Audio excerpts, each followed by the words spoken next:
Ever been in a battleground before, but you've no idea what's going on? Hey guys, Gongrongzong here. Battlegrounds and PvP have been a core part of WoW since vanilla, and can be a lot of fun if you know what you're doing.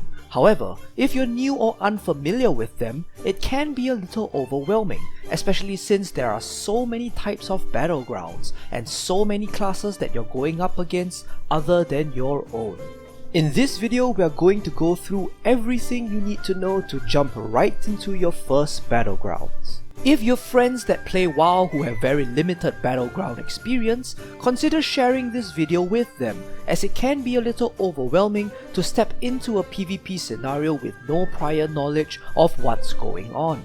In WoW, there are two types of battlegrounds that you can take part in: random battlegrounds and rated battlegrounds. In this beginner guide, we're going to focus only on random battlegrounds, PvP scenarios that have no significant repercussions for winning or losing, unlike the rated ones where a personal rating is attached to your win-loss ratio. There are 11 different battlegrounds in total going into Battle for Azeroth, and I know that may sound like a lot, but don't worry, we're going to go through all of them one by one. Each of these battlegrounds can be placed into certain categories, and while these categories are not official, they are my own way of lumping them into groups that are easier to wrap our heads around. I'll briefly go through the categories before going into each map in more detail, so don't worry if you feel a little lost in the next section. First up, we have Capture the Flag maps. Two maps fall exclusively into this category, namely Warsong Gulch and Twin Peaks. Basically, in these battlegrounds, one player from your team will have to take the enemy's flag, which will be located in their base, and bring it back to your own base in order to capture it. Simple as that. Next, we have Capture Resource Nodes maps. In these, there will be various points or nodes on the map that will help your team to generate resources when you capture them. After hitting a certain number, the team with the highest resources then wins the game.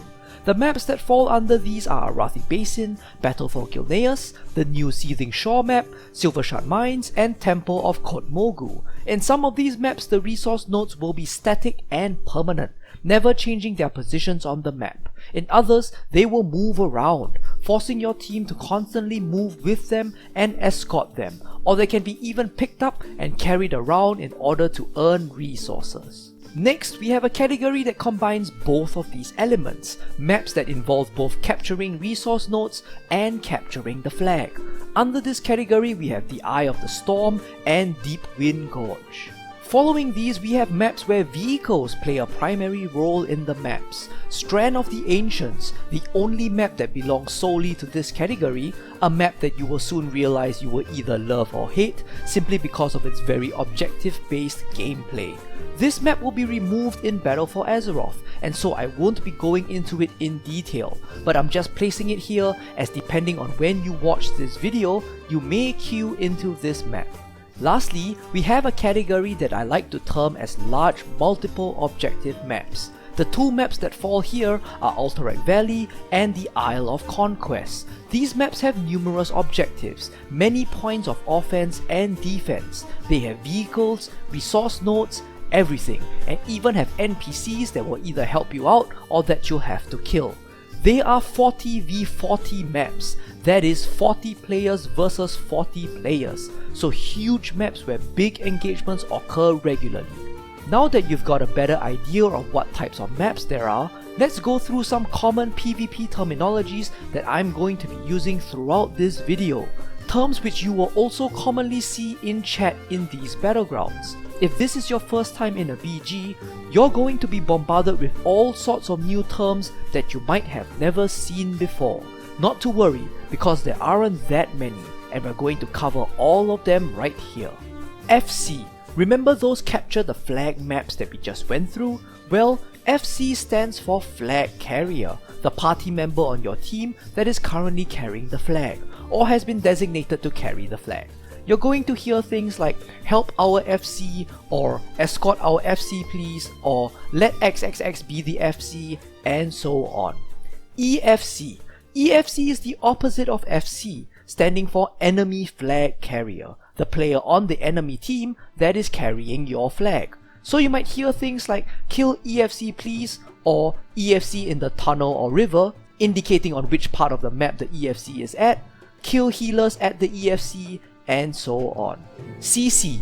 CC is a term that you will encounter in PvE situations, just that it's 1,000 times more important in PvP situations. CC stands for crowd control, and is basically any ability that causes an enemy player to lose total or partial control of his character momentarily.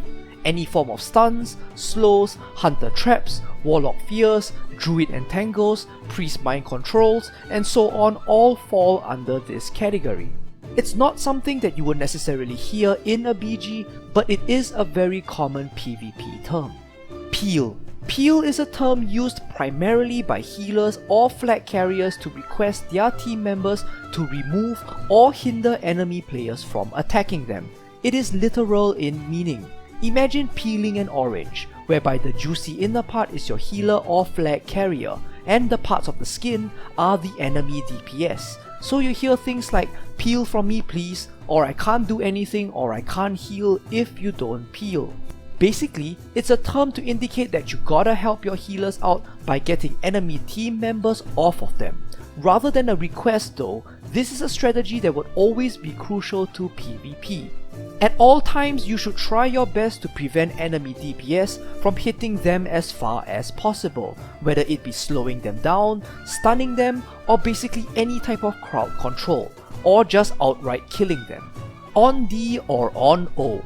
On O or on D simply stands for on offense or on defense. There will be points on every PvP map that will either be more attack orientated or defense orientated. For example, you may hear someone say, go on O please, or need more on O if they realize there are too few of your team members attacking the enemy flag carrier.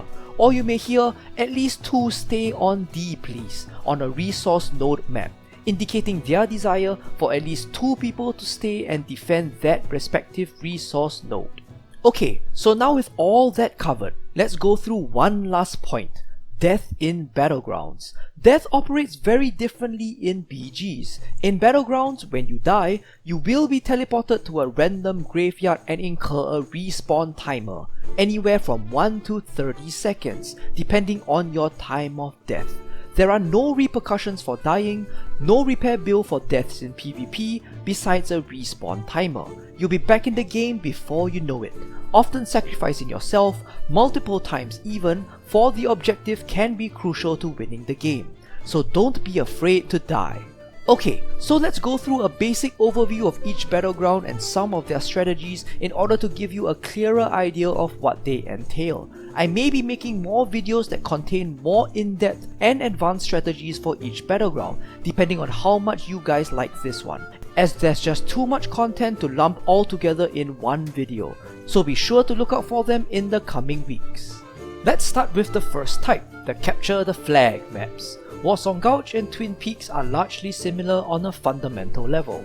The maps are generally divided into 3 sections, and they are what players like to call your home base, or our base, the enemy base, and mid, short for middle. So for these maps, you may hear terms such as everyone go on O, which basically means that the player is requesting for the team to all attack the enemy base, or like we previously mentioned, need more on EFC or defend our FC.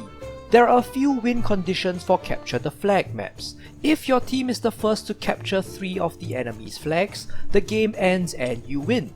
If the timer runs out, then the team with the higher number of flag captures will win. If the number of flag captures is a draw, the team that capped the last flag will win. One key feature of these maps is that when you pick up a flag, you will no longer be able to mount up. Your character can use whatever abilities that he or she desires, including a rogue's sprint, a demon hunter's dash, or a druid's travel form. But there are some notable exceptions such as a paladin's divine shield that will force you to drop the flag the moment it is used. Basically, any form of immunities cast on the flag carrier or any form of mounting up will cause him to drop the flag. Secondly, your team will only be able to capture the enemy's flag when the enemy is not holding your own flag, and vice versa. In other words, you can only capture the enemy's flag when your own flag is back at your base. This mechanic forces each team to kill the enemy flag carrier in order to capture their own flag, as there is no other way to capture a flag. So make sure you run out to the enemy base and kill their flag carrier. Another thing to note is that the longer each flag carrier holds the flag, the more that a stacking debuff, known as Focused Assault, will be applied to the player every 30 seconds, reaching a maximum of 10 stacks. Each stack increases the amount of damage received by the player by 10%, up to a maximum of 100%, and upon reaching 5 stacks an additional debuff will be placed, preventing the flag carrier from moving at anything more than 100% movement speed, leaving the flag carrier extremely vulnerable over time. Lastly, on Warsong Gulch there are a couple of additional terms to take note of, namely the Graveyard and Ramp. These terms are used to indicate the primary exit that the enemy flag carrier is using when escaping your base with your flag. So for example, if the enemy flag carrier has picked up your flag and is heading in this direction, a teammate who has noticed it might call out in chat EFC Ramp. In the same light, the two additional terms used for Twin Peaks are Water or River, Ramp or Graveyard. Water or River being the alternate exit for the Horde base, and Ramp being the alternate exit for the Alliance base. So if you're on the Horde and your teammate has spotted an Alliance flag carrier heading out through the river, they may call out in chat EFC River. And so those are the basics for Capture the Flag maps. Kill the enemy flag carriers and protect your own. If you're just starting out, a basic recommendation would be to make sure you stick with the team, or wherever the majority of your teammates are. Getting caught out alone will almost certainly result in a needless death, and if you're a character with loads of speed and mobility, it's definitely viable to try and grab the flag and zip back to your own base. Next, let's go on to resource maps. Let's start with the first two that have static nodes, Arathi Basin and the Battle for Gilneas. There are 5 static nodes in Arathi Basin, and 3 in the Battle for Gilneas. Each node requires a player to channel a cast, which will appear upon clicking the flag, for 8 seconds before that node will become contested, and after which a longer period of time, it will belong to that respective faction, generating resources every few seconds. The team that is able to accumulate the most amount of resources within the timer, or be the first to hit the total number of resources required, wins the game. The Battle for Gilneas map is much smaller and simpler than Arathi Basin, and usually involves both teams rushing to the waterworks, the node furthest from both factions' initial starting points, and trying to cap that one. Whichever team that is able to cap the waterworks will be at an advantageous position, as the other team will now have to try and attack and capture an enemy point. Sometimes, teams do rush towards the initial starting nodes of either faction, that is the mines or the lighthouse. If you're new to Battlegrounds, I would again give you the same advice. Just follow where the majority of the team seems to be going, and fight as hard as you can on each resource node. As a general rule of thumb, if your team has the upper hand, you will want to defend your existing nodes, and if your team has less nodes than the enemy, you will want to mobilize your team and attack an enemy node together. As an extra tip, if you do see one of your existing nodes being undefended, try your best to be the one that stays behind to defend it. In a similar vein, Arathi Basin follows many of the same concepts for the Battle of Gilneas. As a general rule of thumb, the Horde usually rush for the lumber mill and blacksmith, and the Alliance, the mines and the blacksmith. This is definitely not a certainty though. At times a group of Horde may decide to head to the mines, and the Alliance may decide to swarm through the lumber mill. At times, both factions may not even go for the blacksmith. Being a bigger map than the Battle for Gilneas, it is more difficult to predict where the team will go. As usual, hang back for a few seconds, see where the team is going, and then stick with the team when you're first starting out. Next, let's go on to the Seething Shore. The Seething Shore is a unique map inspired by the likes of games like PUBG, whereby the player parachutes down from a spawn point that is constantly moving around the map. So in this case, your spawn point will be your faction's airship. Jumping off the airship will automatically change your hotbar into that of a parachute, in which you will be able to use a rocket ability. This ability propels you horizontally through the air while you are falling, allowing you to close in on whatever objective you are aiming towards. As an additional tip, try to wait for about a second in between each cast, as the ability continues to propel you forward longer than the cooldown of the next cast. The difference between this map and the previously mentioned AB and Battle for Gilneas is that the resource nodes, in the form of Azerite, spawn randomly and periodically around the map. The key to winning is simple: be the first team to mine as many of these nodes as possible before the other team. Again, this is only a beginner's guide, and in addition, this map is nearly impossible to strategize for in random battlegrounds. So if you queue into a seething shore, just have fun with it and parachute down where you see fit. In the same vein, follow your team around if you can, and fight together as a team. Lastly, we have resource nodes maps with mobile nodes, Silvershard Mines and Temple of Kot Mogu. Let's do the mines first. Silvershard Mines consists of 3 different minecarts that spawn from the middle and travel outwards towards their own respective capture points. Players will have to stand within their demarcated circles in order to capture them. These carts will then periodically generate resources for the team, until it reaches the end capture point, whereby it rewards the respective team with a large amount of resources. The Silvershard Mines is a small and dynamic map, allowing for numerous ingenious strategies to completely foil your opponent. However, if you're just starting out, always stick with your team if you can, as zerging strategies do work pretty well in this BG. Similar to Arathi Basin, stay behind to defend a node if no one else is doing so.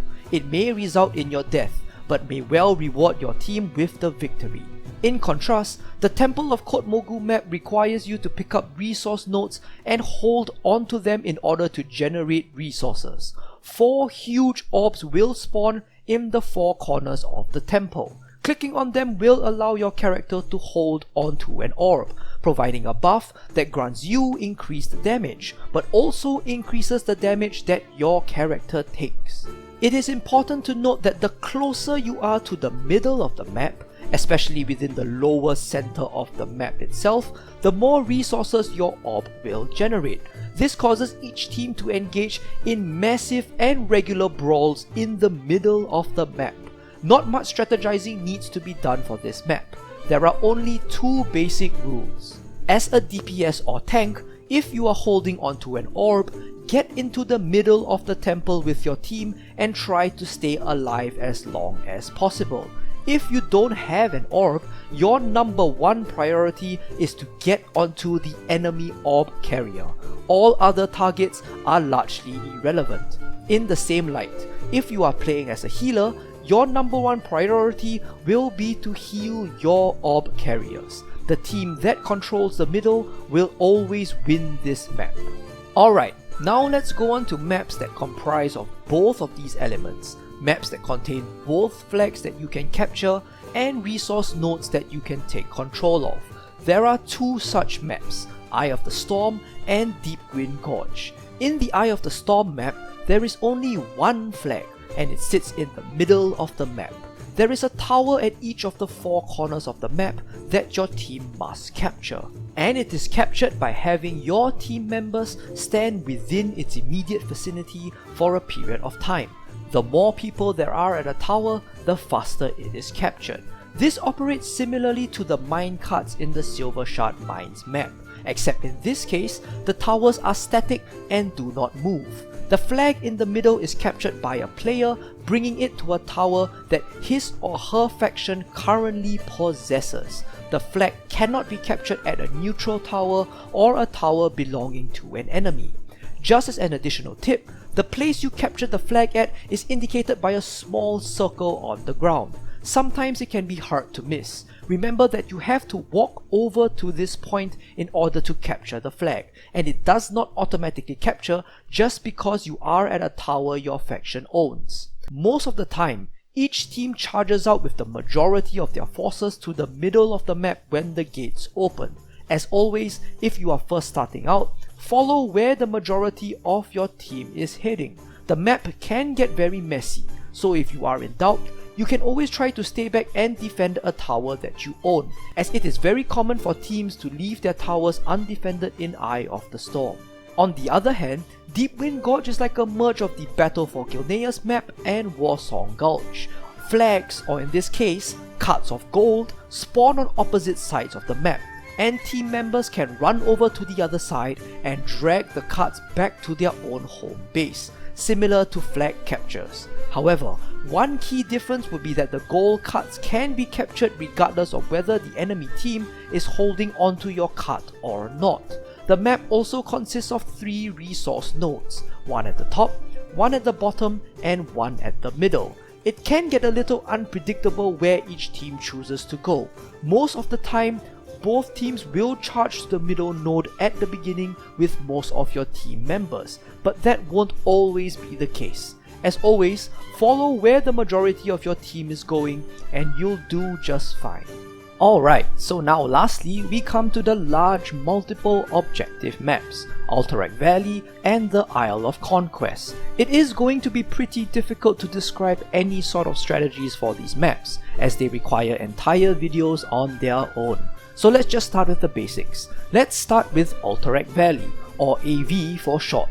The main objective of AV is to kill your opponent's general, who is a boss type NPC that resides at the furthest end of the map from where you initially spawn. The first faction to kill their opponent's general wins the game. There is also a large score counter in AV, and if this score counter reaches 0 for your faction, you also lose the game. Every time a player on your team dies, this score counter is reduced by 1.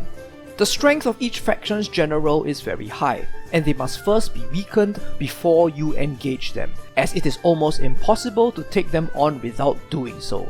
The way you weaken the bosses is by destroying the various towers or bunkers owned by your enemy's faction. The way you destroy them is by running to the top of the towers or bunkers and capturing the point or flag there, whereby which after a certain amount of time, the tower will burn and be destroyed. Each tower destroyed also reduces your enemy's score counter by 75 points.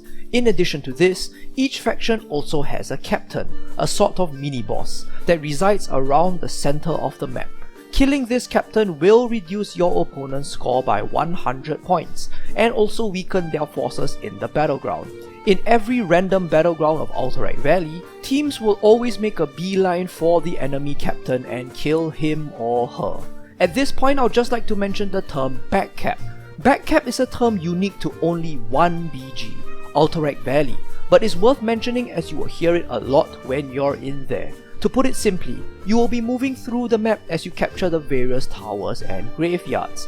Backcap simply means that you head in the opposite direction back towards your own base in order to recapture points that your opponent is currently capturing, sort of like a mini counter attack after the first major offensives. So you may hear things like "need more on backcap team" or "remember to backcap please." So those are the key features of Alterac Valley. Secondary features include several graveyards located around the map, which your team can capture in order to spawn around that location.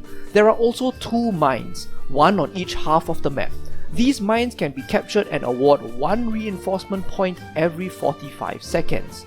A small amount, but quite significant if the enemy team owns both of the mines. There are also many side quests in the battleground, such as turning in armor scraps, summoning faction NPCs to help, and even the summoning of very large bosses. However, by this stage, you'll probably already be information overloaded with the amount of things running simultaneously in AV. So I'll leave them out for now and include them in another complete Alterac Valley video guide. So remember, kill the mini-boss in the middle of the map, destroy as many towers as you can, recapture as many towers as you can, and kill your opponent's general. As always, when first starting out, just follow where the majority of the team is heading. Finally, let's explore the last map, the Isle of Conquest. Similar to Alterac Valley, each faction has a score counter of 300 points, whereby each player kill reduces your opponent's score by 1 point, and if a faction's score reaches 0, that faction also loses the game. Just like in Alterac Valley, each faction also has a general at their keep which must be killed in order to win the game. This keep, however, is protected by 3 huge gates, in which at least one of them must be destroyed before you can access the enemy general. Here is where the fun part comes in. Each gate must be destroyed either with bombs or vehicles. They cannot be damaged by player skills or abilities. There are 3 major capture points in the Isle of Conquest: the docks on the left, the workshop in the middle, and the hangar on the right. Each of these provides your team with one method of destroying the enemy keep's gates. The docks provides your team with glaive throwers and catapults. The former lets you throw huge glaives into the enemy's gates from a large distance, while the latter allows your team members to be flung over the gates into the enemy's keep itself. The workshop provides your team with demolishers and siege engines, large tank-like vehicles which you drive right up to the gates and smash them with. The hangar provides your team with a large airship, which periodically flies over the enemy keep and allows your team members to parachute down into it. How exactly does catapulting or parachuting oneself into an enemy's keep help to destroy the gates? Well, bombs are located within each keep, allowing players to plant bombs at the enemy's gates from the inside, dealing damage to it. There are also 2 additional capture points on the Isle: the refinery on the top left and the quarry on the bottom right. Capturing either of these places rewards an overall 15% increase to siege damage for that respective faction, and also a steady stream of points. So make sure that your faction has at least one of them captured at any point of time. And that's about it. The Isle of Conquest is significantly simpler than Alterac Valley. As always, in a map as large as this with so many players, it is difficult to predict where your team will initially go. By and large, the Alliance rushes the docks and workshop, and the Horde the hangar and workshop. This isn't always the case though, so as always, just follow where the majority of your team is going. Whew, alright. If you've reached this part of the video, then congratulations! We've just gone through together all the major points about all the battlegrounds in WoW. You now have all the information you need to start out on your first few battlegrounds. There is a ton more about these battlegrounds that I can't wait to share with you, like advanced strategies, PvP UI, key skills to look out for in enemy classes, and so on. And I'll be sure to make more videos about them, so consider hitting that subscribe button if you wanna see more. Also, if you have any questions at all after watching the video, please don't hesitate to leave a comment below.